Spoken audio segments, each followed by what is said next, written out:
তুমি করবে, দলিল ইমাম আহমদ রাজা দিচ্ছে, বলে সুবহানাল্লাহ। তুই পীরকে কে নজরানা দিচ্ছ, দলিল ইমাম আহমদ রাজা দিচ্ছে, বলে সুবহানাল্লাহ। হে মুসলমান, আজ বলো তোমরা খালি আলা হযরত জিকির কেন করো? আরে আমরা এই জন্য আলা হযরত জিকির করি, তার কারণ ইমাম আহমদ রাজা সমস্ত জগৎকে শিখিয়ে দিয়েছেন আওলাদে রাসূলকে কেমন করে মহব্বত করতে হবে, নবীকে কেমন করে মহব্বত করতে হবে। গৌসের দরবারে আজ তো তোমার মুখের মধ্যে গুটকা চিবিয়ে চিবিয়ে হুজুরের কাছে যাচ্ছ, গুটকা চিবিয়ে চিবিয়ে যা ঘষ করছো।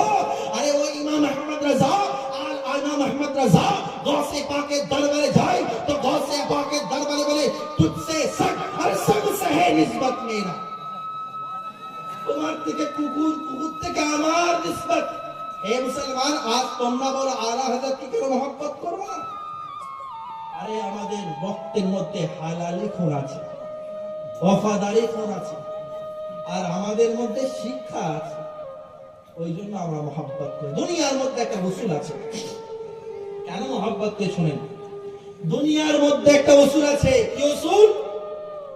जो करीब होते हैं, যে करीब হয় उनका जिक्र ज्यादा होता है, যে কাছে থাকে তার জিকির বেশি হয়, যে দূরে যায় তাকে মানুষ ভুলিয়ে দেয় কি দেয় না? যেমন আমাদের কালামুল্লাহ কোরআন, হ্যাঁ কি না? কোরআন তো নাকি অন্য কিছু, আমরা কোরআন পড়ি, কোরআনের আগে আরো কিছু কিতাব ছিল কি ছিল না? তবু জবুর ইনজিল ছিল কি ছিল না? তাওরাত ছিল কি ছিল না? আচ্ছা, যদি কেউ তাওরাতের উপর ঈমান না রাখে তার ঈমান থাকবে?